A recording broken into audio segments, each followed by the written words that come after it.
welcome to the sidelines. I hope you guys are having a great week. I got so many messages from you guys on last week's episode. It was a great one. AJ's awesome.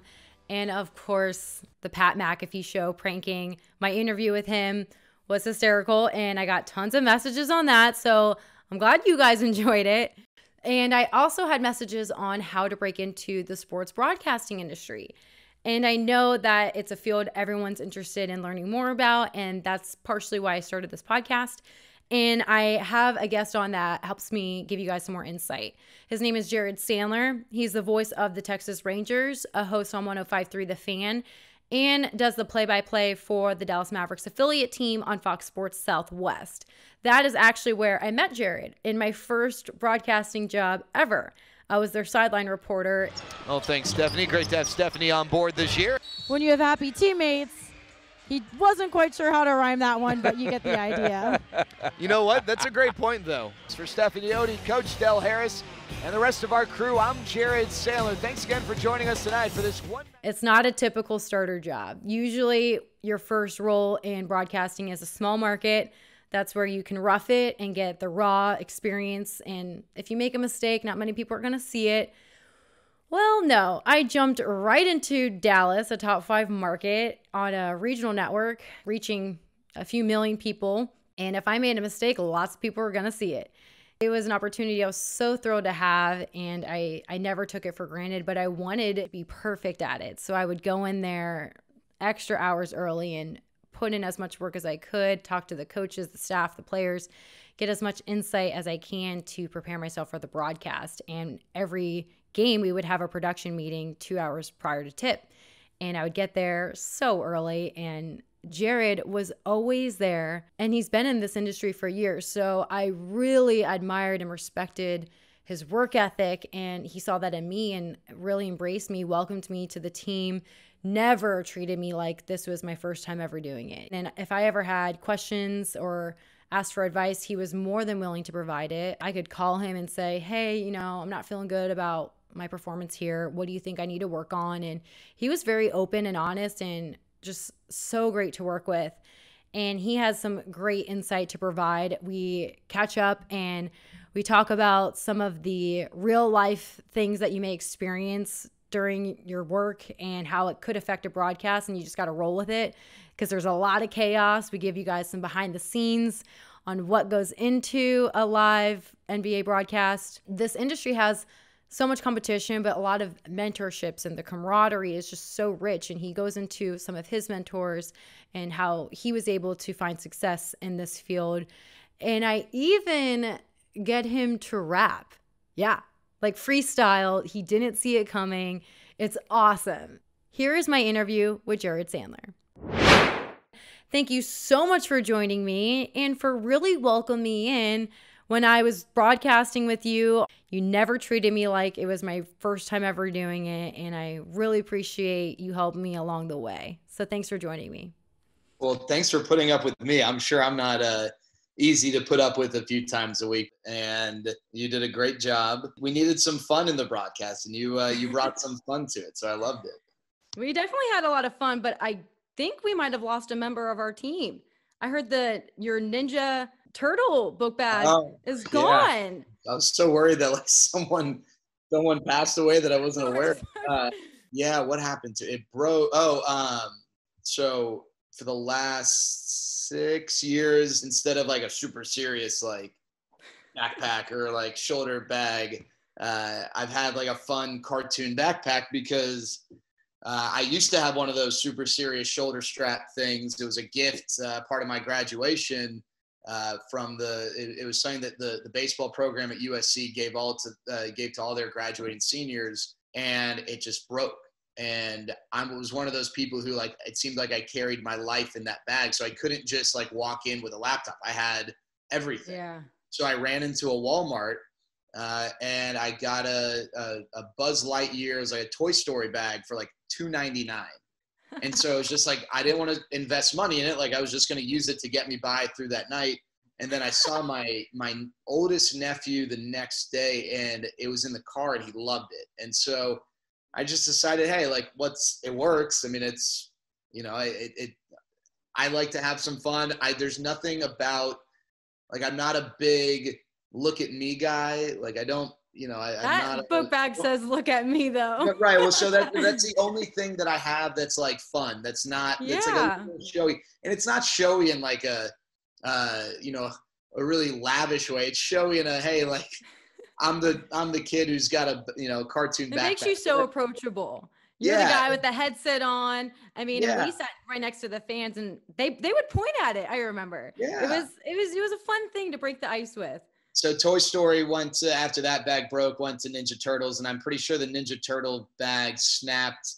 It was spring training March, I guess February 2020, and I want to say that I closed the door to my rental car, and the one part of the strap was still hanging out, and it snapped it. We'll miss him.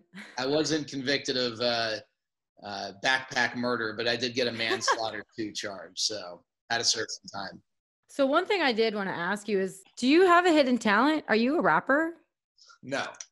I have a video I'd like to play for you. I know where you're going. I'm not a rapper. Hey, yo, Bo knows this, and Bo knows that. Bo don't know Jack, because Bo can't rap. Well, what do you know? The J-Dog is first up to bat. No batteries included, and no strings attached. No holds barred, no time for move faking. Got to get the loot so I can bring home the rating. Brothers front, they say the fan can't flow. We've been known to do the impossible like Tony Romo. So okay, hold on, pause it. So this is a really cool moment.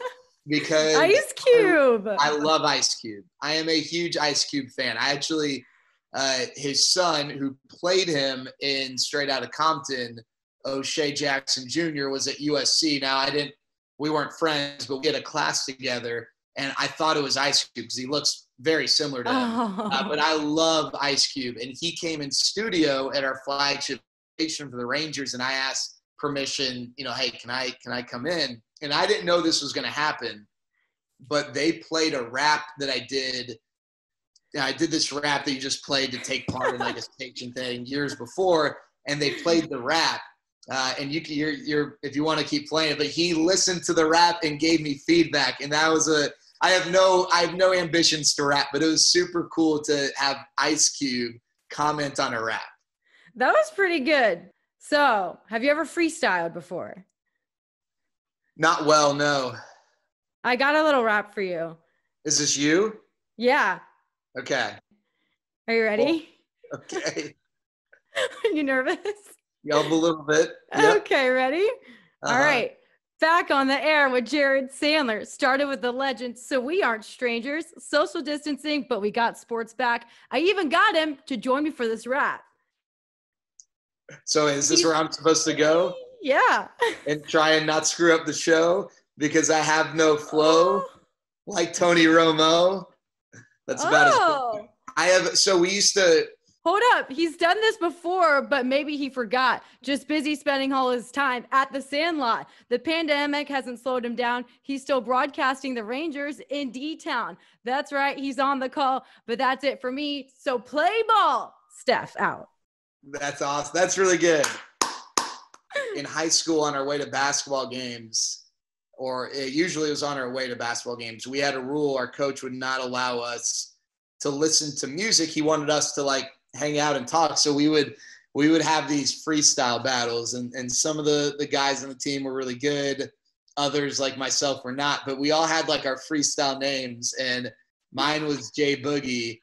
And I would always start out like, my name is Jay Boogie, but then I would never know where to go from there. And you'd think that after all those attempts, I got a little come up with a word like oogie woogie or something, but I was the worst freestyler on. That wasn't bad. You did not expect that. For those listening, I did not tell you that I was going to throw you into a freestyle rap. So that was pretty good. I got to give you credit. Thank you. Yeah, music is not, in 6th grade, my choir teacher, Carol Mulvey, who I ended up becoming friendly with, but didn't like her then. She gave me a lot of detentions, but I was such a bad singer that she called me into her office, and I was like, Miss Mulvey, like I behaved today. Like I was like, what did I do wrong? She's like, Jared, just do me a favor. We've got the concert coming up. Please don't sing. Just lip sync, mouth the words. But I'd really appreciate if you didn't sing and screw this up for the rest of the class.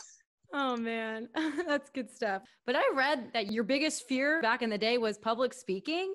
Yeah.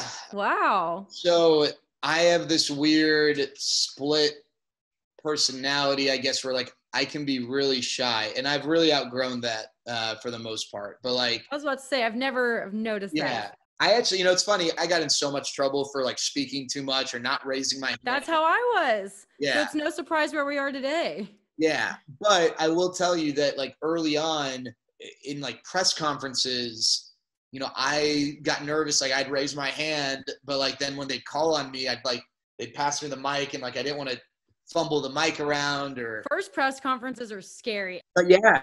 Yeah. But if you know your stuff, you're good.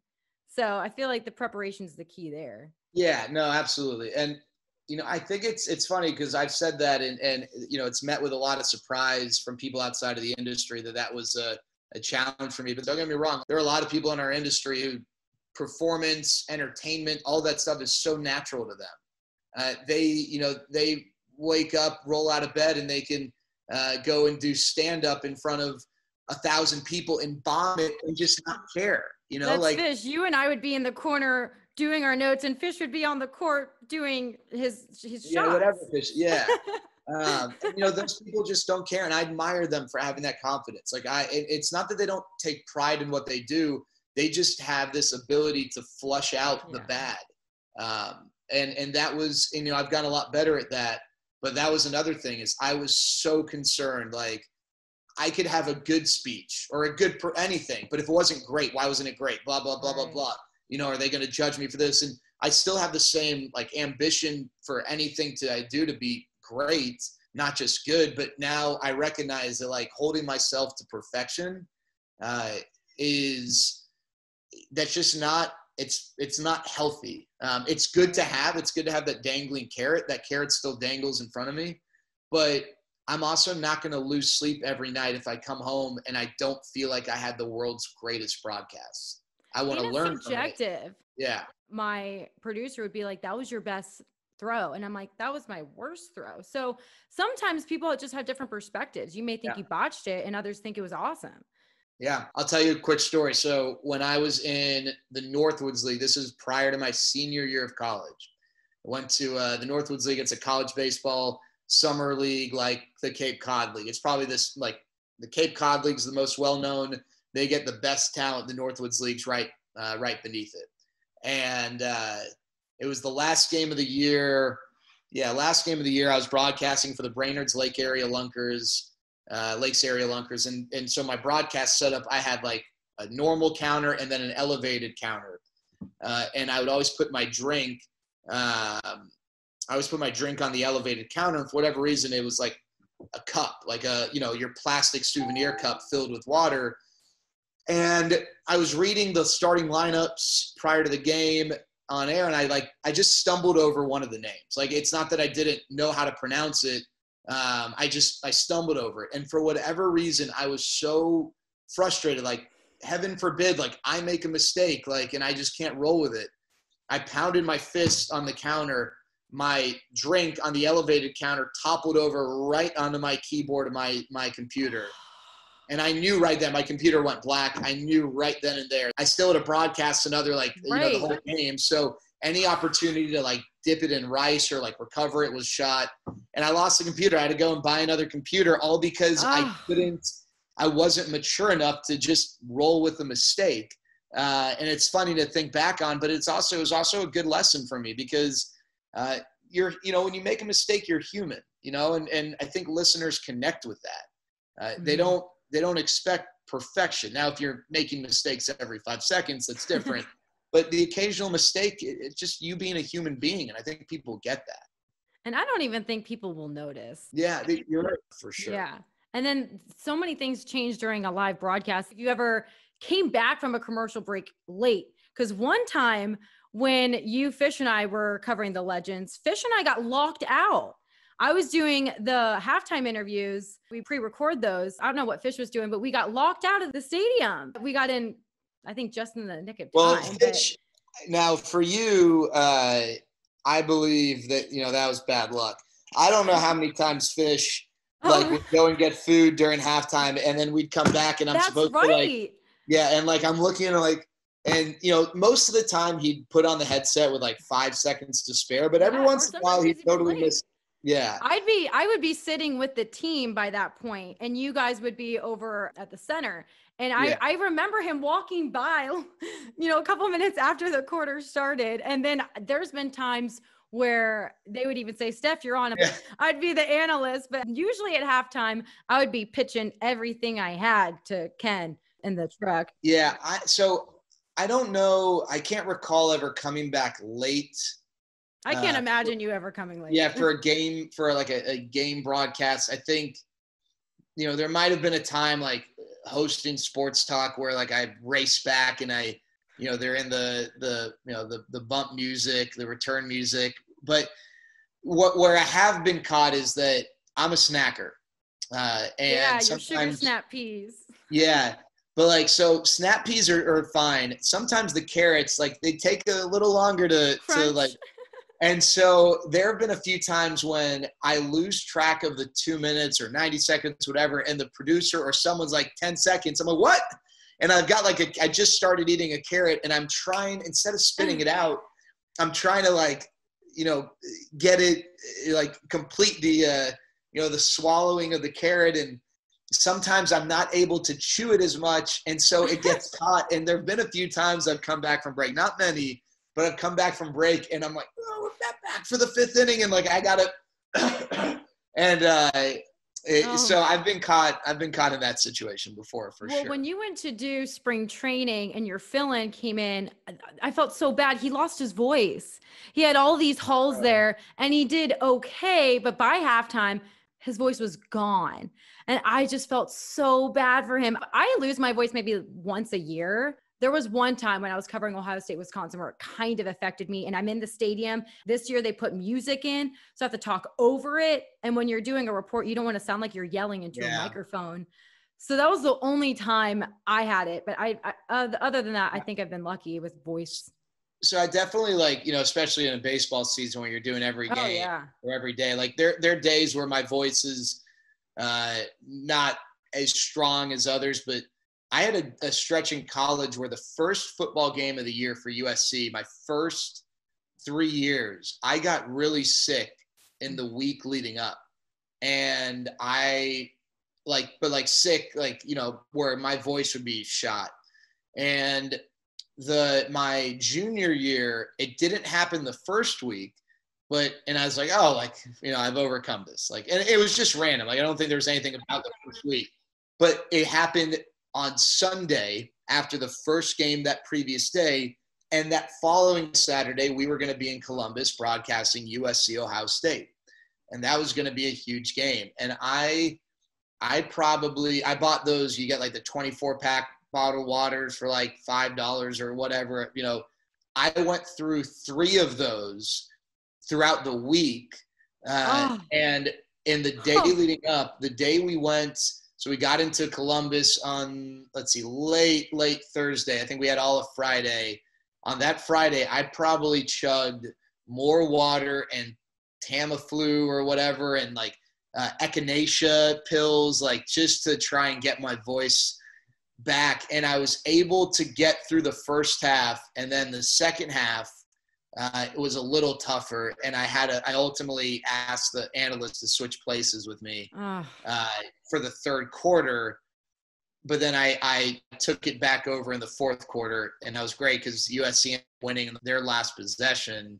I don't know that I've ever had to just totally bow out of a broadcast in full, but there have been times when I go to sleep the night before and I'm nervous, like, what is my voice going to be like when I wake up, and what sort of work am I going to have to do to get this voice right? As a matter, I'll tell you this last thing. Last year in 2019, I got sick and I had a mild form of laryngitis, and I never experienced that. And I just tried to power through, and it was brutal, but like, I didn't want to like tap out. And eventually I went to go see like a doctor who gave me a steroid shot to overcome it, to get by it. But like, that's frustrating because you feel so helpless. You're embarrassed because A, you sound like crap, but B, it's like, why isn't Jared broadcasting the game? Well, he lost his voice, you know, and you almost feel like you're irresponsible when sometimes it's really out of your control. Well, your career has come full circle. You're now covering the team you grew up with, which I can relate to because I'm back in Columbus and got to cover the Buckeyes. So was that a full circle moment for you? Was that always the goal? Yeah, I think so. You know, my desire to get into broadcasting really started in full when I was in college. And I went to USC in LA, and LA's a major market. And a lot of people effort really hard to get to LA or New York. And I loved being in LA, and I was fortunate to get some internship opportunities and do some stuff for ESPN while I was in LA. And then USC still had a somewhat decent football program back then, and getting to broadcast, you know, some of those games was a great experience. But throughout the whole process of college and then going to Montana and Michigan, you know, climbing that ladder. Mm-hmm. Yeah, I think, you know, I'm fortunate that my hometown, Dallas, the DFW market, that's not a small market.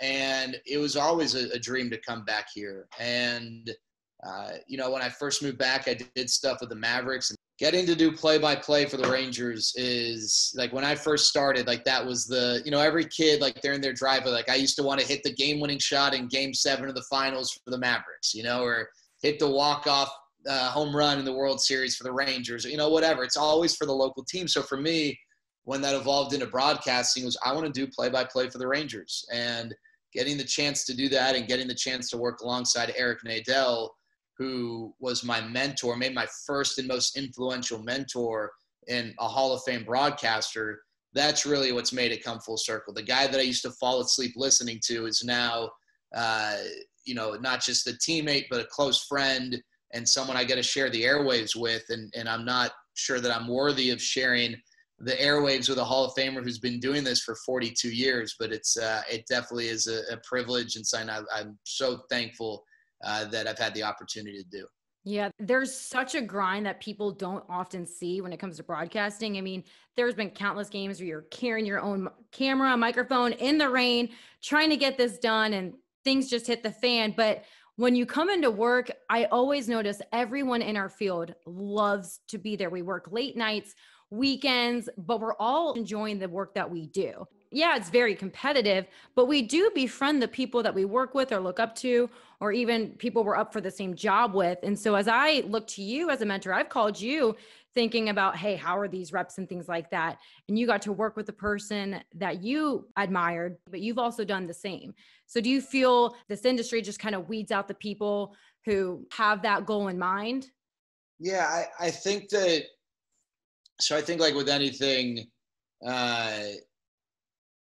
you know, okay, so sports, first of all, and you know this, it seems like it's a bunch of fun. Like, oh yeah, I love to do sports. Like, I love sports. I'm a big sports fan.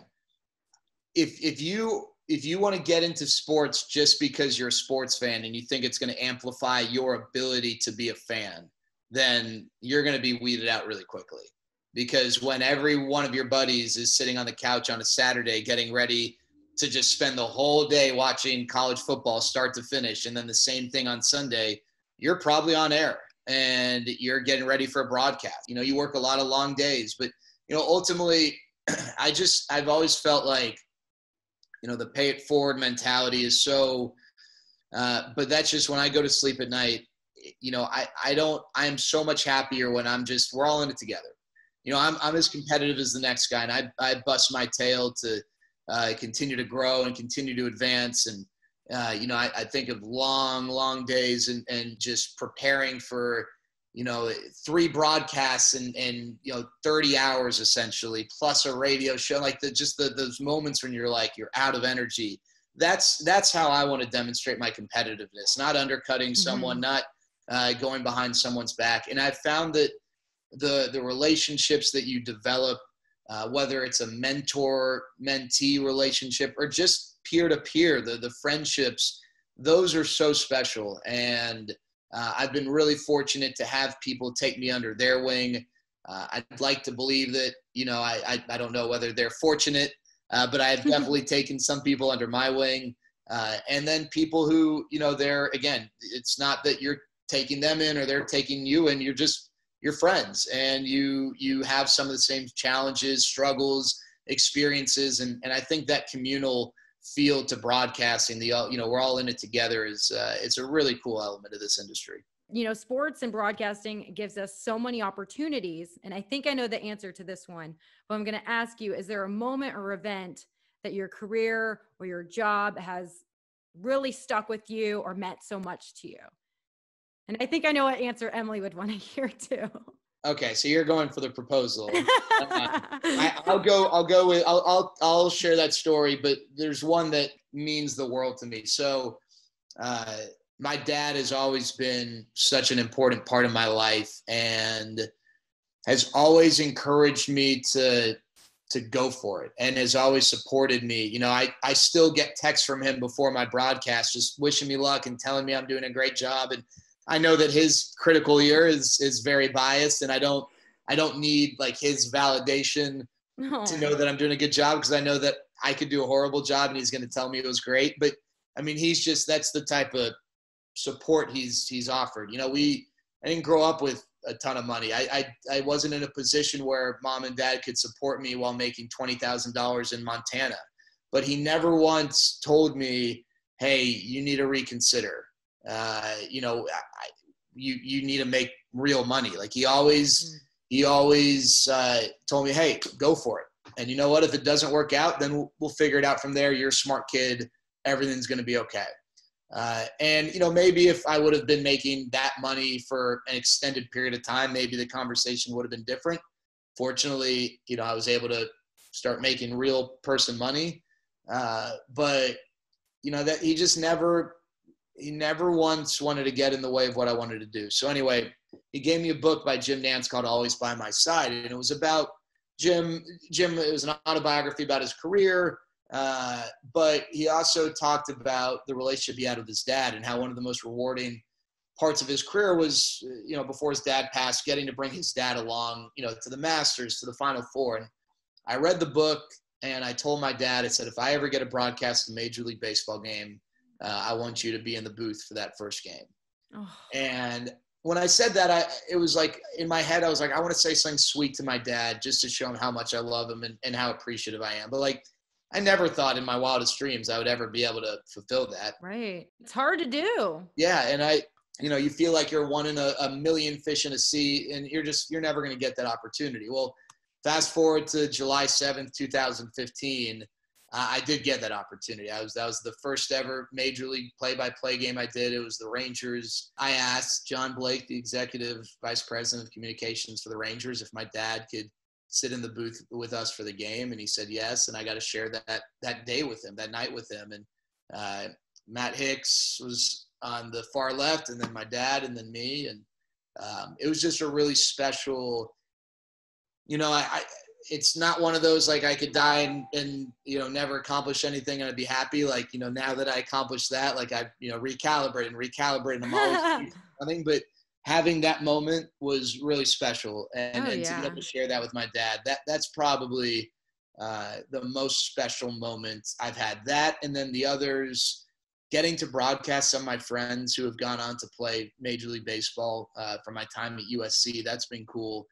And then, I got to propose to my wife in the Mavs locker room. It's not your typical Jumbotron story. It had nothing to do with me. It actually had really everything to do with her. Mm-hmm.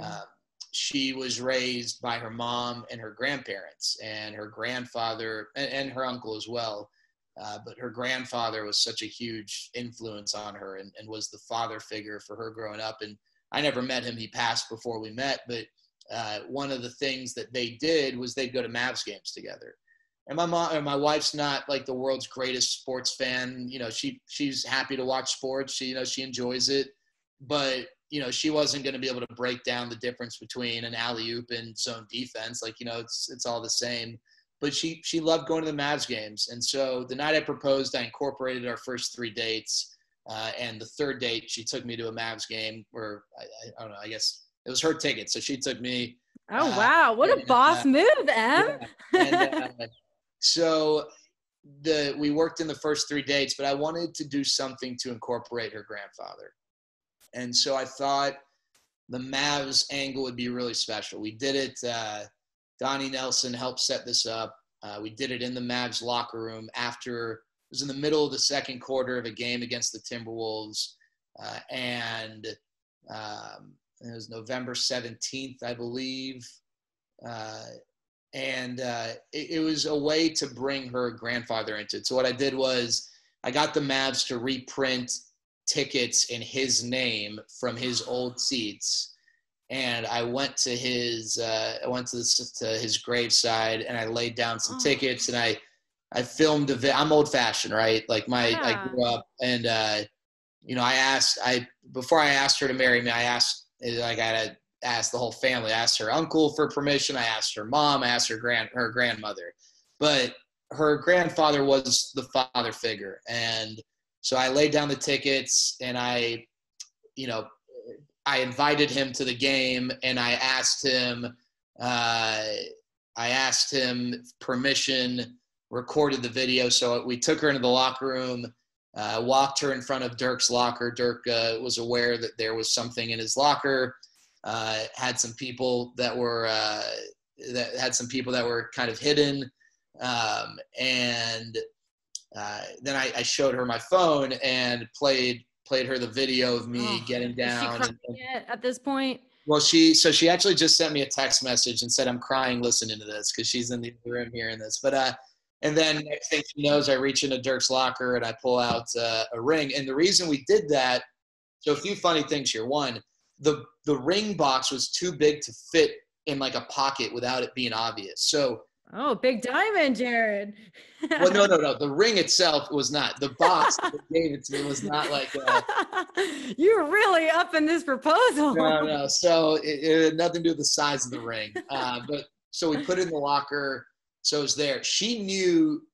So months before, she had seen a text accidentally from between myself and her grandmother. And all she saw was the date. And so she knew, she woke up that morning knowing that I was going to ask. She had no idea how. But I knew that she knew when we were getting ready to go to dinner before. And she picked out an outfit. She had something planned. And she had bought a top or something for that night because she knew, and she never told me. But, girls, she wanted to look good. I feel like it's better for her to have known because it's so sentimental. It would prepare you. That's what she said. I would have wanted that little inkling. So she walked out of the store when she bought the shirt with that security chip thing on, that prevents you from stealing it. I forgot to take it off. She never would freak out over something like that if it was just another night. I knew when she got very upset over that she knew something was up. So we raced.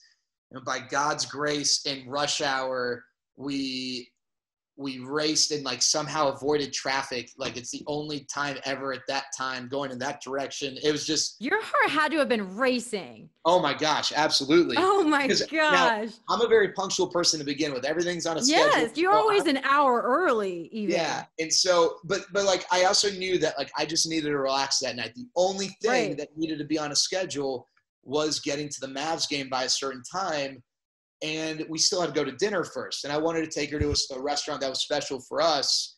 But anyway, she got it all taken care of. But she knew, and I knew that she knew kind of, but I also knew that she didn't know how the heck it was going to go down. Oh, yeah. And so did it in the Mavs locker room, and that's probably something that would not have been able to take place if it weren't for my connections through work. Yeah, I'm not going to lie. I teared up a little bit there, but I have to remember you talked about your dad being in the broadcast booth with you. I went to an interview with the Atlanta Hawks once. My family lives there now. And whenever I'm in town, I meet with, people in the industry. And so I got to meet with the Atlanta Hawks, and I'm going around with their personnel, and we go into the spot where the PR and the reporters sit, but it's near where the fans sit. My dad walks into the press area and just sits right on down. And I look at him, I'm like, I am in an interview. He's with my brother-in-laws, and they were snapping pictures. My heart is thumping. It was cute, but I'm like, Dad, what are you doing? I'm in an interview. I'm in a job interview. And so he proceeds to go up to me, ask the guy that's interviewing me, could you take a picture of my daughter and I? He said daughter. So I couldn't even have played it like, oh, it's a fan of mine. Like he said my daughter. And I was like, oh no. But it was funny. I mean, they both went to the same college, so they had some fun stuff to talk about. Right? Yeah. But man, I was like, Dad, come on. Yeah, no, that's I've had a few of those moments for sure. Yeah. Where mom or dad or brother or someone means really well, but you just kind of take a step back. Like I'm a big boy now. Like give me some space. Because the fan experience is so different than the work experience. I mean, I definitely get in a zone. I'm in like a little circle around my head and there's nothing that's going to intervene. But when he walked over, oh man, that was brutal. But I wanted to ask you about your background because sports has always been a huge part in your life. And I didn't know this, but your grandpa was an Olympic caliber athlete comparable to even to Jesse Owens. Yeah. So my grandfather, the late Dave Sandler, and born and raised in South Africa, lived there, until he passed, and that's where my family's from. They were born there. I was the only one in my family born in Dallas. Most of my family, in South Africa, I only spent a little bit of time. I've been to South Africa now 4 times, about 2.5 weeks a time. So, when I'm there, I'm there for a little bit, but it's not like your family that you see every year in the holidays, or you live in the same city, you see, more frequently than that.